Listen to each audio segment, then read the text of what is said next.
एक केस लेके आए हैं जो कि हमारे पास भर्ती है एसके हॉस्पिटल बहादुरगंज में।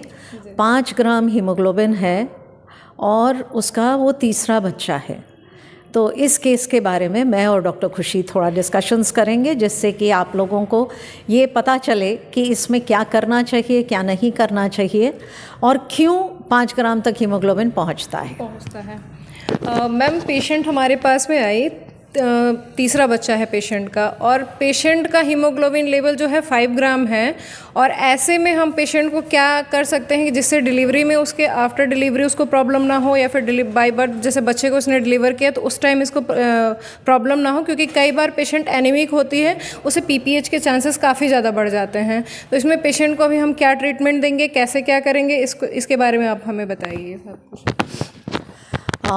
सबसे पहले तो पेशेंट्स के लिए, जो लोग डॉक्टर नहीं हैं उनके लिए कुछ जानकारी कि अगर एक महिला तीसरे बच्चे को जन्म देने वाली है और उसका हीमोग्लोबिन 5 ग्राम है, उसके 2-3 कारण हैं। एक, ऑफ कोर्स वो न्यूट्रिशियस डाइट नहीं लेती है, उसके डाइट में प्रोटीन की कमी। दूसरी चीज़ ये है कि ऑब्वियसली उसने हर बच्चे में अपना आयरन कैल्शियम नहीं लिया ना। आयरन कैल्शियम की गोलियां तुमने नहीं खाई ना।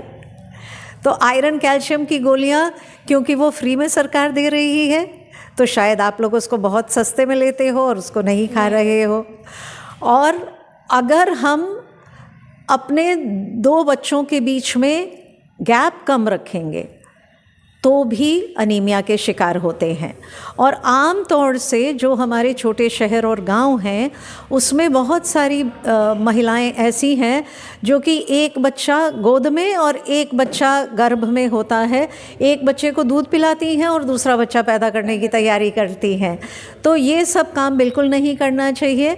अगर आप बच्चे को दूध पिला रहे हो और आपके पेट में बच्चा है तो आपको दूध पिलाना तुरंत बंद करना है। कम से कम 3 ईयर का गैप तो कम से कम 2 बच्चों में, वैसे तो 5 साल रखिए अति उत्तम, लेकिन कम से कम 3 इयर्स का गैप तो रहना चाहिए।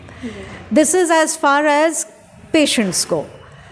अब अगर आप डॉक्टर हैं और आपके पास ऐसा केस आता है तो आपको ये समझना है कि कॉम्प्लिकेशंस हो सकते हैं। 5 ग्राम हीमोग्लोबिन बहुत कम होता है। रेस्पिरेटरी डिस्ट्रेस सबसे पहली चीज़ है जो पेशेंट को होगी, क्योंकि 5 ग्राम अभी है। जब पेशेंट डिलीवर करती है तो 500 ml से लेके 1 लीटर तक खून बहेगा जी। तो हमें उसकी तैयारी करके रखनी होती है। कम से कम 2 यूनिट ब्लड पेशेंट से मंगवाया जाए। 1 यूनिट डिलीवरी से पहले चढ़ाएं, 1 यूनिट डिलीवरी के बाद चढ़ाएं, और अपनी तरफ से पूरी कोशिश करें कि पीपीएच ना हो, क्योंकि वैसे भी मल्टीग्रेविडा में पीपीएच के बहुत चांसेस होते हैं। तो आपको यूट्राइन मसाज सीख लेना चाहिए और तुरंत डिलीवरी के बाद जैसे ही प्लासेंटा आउट हो, यूट्रस को अपने दोनों हाथों के बीच में कस के पकड़िए जब तक वो कॉन्ट्रैक्ट होता नहीं है। और जो भी पीपीएच होगा वो पहले 2 घंटे में, डिलीवरी के बाद होगा। वो 2 घंटे आप मरीज़ को बिल्कुल छोड़िए मत, उसके साथ रहिए और उसके बाद उसको अपने स्टाफ के जिम्मे छोड़िए। मेरा एक क्वेश्चन है मैम आपसे, जैसे हमारे पास में ये महिला तो हमारे हॉस्पिटल में आई है, तो आपके अंडर में, मेरे अंडर में मैं इनको ट्रीट कर रही हूँ।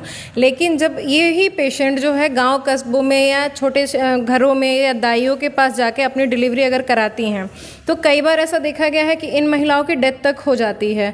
तो इसका कारण ये भी एक हो सकता है कि अगर ये छोटे शहरों में हैं या फिर इनके यहाँ पे अच्छी सुविधाएं नहीं है या अच्छे अस्पताल में ये नहीं जा पाई, तो फिर इनको मतलब हीमोग्लोबिन की कमी की वजह से कई बार ये महिलाएं अपना हीमोग्लोबिन टेस्ट भी नहीं कराती हैं लास्ट टाइम तक, जब तक उनकी डिलीवरी नहीं होती है या डॉक्टर कोई रेकमेंड नहीं करता है तब तक वो अपना टेस्ट भी नहीं कराती हैं।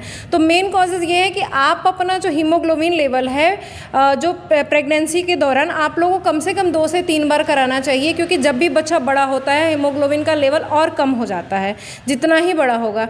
तो ये एक चीज़ ध्यान रखिए कि जब भी आपको अपनी डिलीवरी करानी है तो आपको एक ऐसा हॉस्पिटल चुनना होगा जहाँ पे आपका जो ट्रीटमेंट है वो डॉक्टर करे, ना कि आप किसी दाई से, ना कि किसी आप चट्टी चौराहे पे घूम के अपनी डिलीवरी कराएं, क्योंकि इसमें आपको अपने जान का खतरा सबसे ज़्यादा होता है। मैडम इसके बारे में बहुत अच्छे से बताएंगी, क्योंकि ये जो PPH के चांसेस है उस टाइम में क्या होता है कि छोटे हॉस्पिटल्स जो हैं या छोटे चट्टी चौराहे दाई, उनके बस का नहीं होता है, वो पेशेंट का PPH रोक नहीं पाती हैं या ब्लीडिंग नहीं रोक पाती हैं, और इस स्थिति में पेशेंट के साथ में कुछ ऐसी आपत्तिजनक चीज़ें हो जाती हैं, या तो पेशेंट डेथ कर जाता है या बच्चे को लूज़ कर देते हैं पेशेंट। तो ये ऐसी सावधानी कम से कम आप अपने साथ में रखें कि आपको 9 महीने के दौरान अगर आपका हीमोग्लोबिन लेवल कम है, ऐसा तो होना नहीं चाहिए, क्योंकि आपको आयरन रिच जो डाइट है वो लेना चाहिए, आयरन का सप्लीमेंट लेना चाहिए, या ये चीज़ें आपको पता होना चाहिए कि मैं एनीमिक हूँ या मुझे खून की कमी है, तो मुझे इसके दौरान अपने डॉक्टर से मिलना चाहिए, कंसल्ट करना चाहिए बार बार कि मेरा जो खून का लेवल है वो कम से कम इतना हो कि जब मैं बच्चे को डिलीवर करूँ तो मुझे ऐसी परेशानियों का सामना ना करना पड़े। अगर आप ऐसे परेशानियों का सामना अगर आने वाले दिनों में अगर आप कर रहे हैं तो आपको कैसी डाइट लेना चाहिए, एक बार मैडम से बात करेंगे। आपके डाइट में प्रोटीन पर्याप्त होना चाहिए, तो दोनों टाइम दाल, अच्छी तरह से घी डाल के, दोनों टाइम दूध और 2 अंडा। जो अंडा नहीं खाते हैं उनके लिए 100 ग्राम चना सुबह, 100 ग्राम मूंगफली शाम को। इसके अलावा फल, फ्रूट, हरी सब्जियां ज़रूर खाएं, लेकिन प्रोटीन सबसे ज़्यादा ज़रूरी है। और छोटे शहरों में सबको शौक़ हो गया है बस रोटी आलू खाने का, और ये मेन कारण है आपका हीमोग्लोबिन कम होने का। और जैसे डॉक्टर खुशी ने बताया, डॉक्टर आप चुनते हैं जी। वैसे तो डिलीवरी बहुत ही एक नॉर्मल नेचुरल प्रोसेस है, और हर जानवर भी डिलीवरी कर लेता है, उसको किसी डॉक्टर की, किसी हॉस्पिटल की ज़रूरत नहीं पड़ती है। लेकिन फिर जानवरों जैसे हमें सतर्क तो रहना चाहिए ना। कुछ तो कारण है कि हमारे यहाँ जितनी महिलाएं हैं वो उनको घर में डिलीवरी नहीं होती, तो अगर घर में नहीं होती तो दाई के पास क्यों हो रही है, वो भी तो घर जैसे ही है। और अब तो कम से कम यूपी में तो हम लोग देख रहे हैं छोटे से छोटे कस्बे में भी गवर्नमेंट सेक्टर काम कर रहा है, और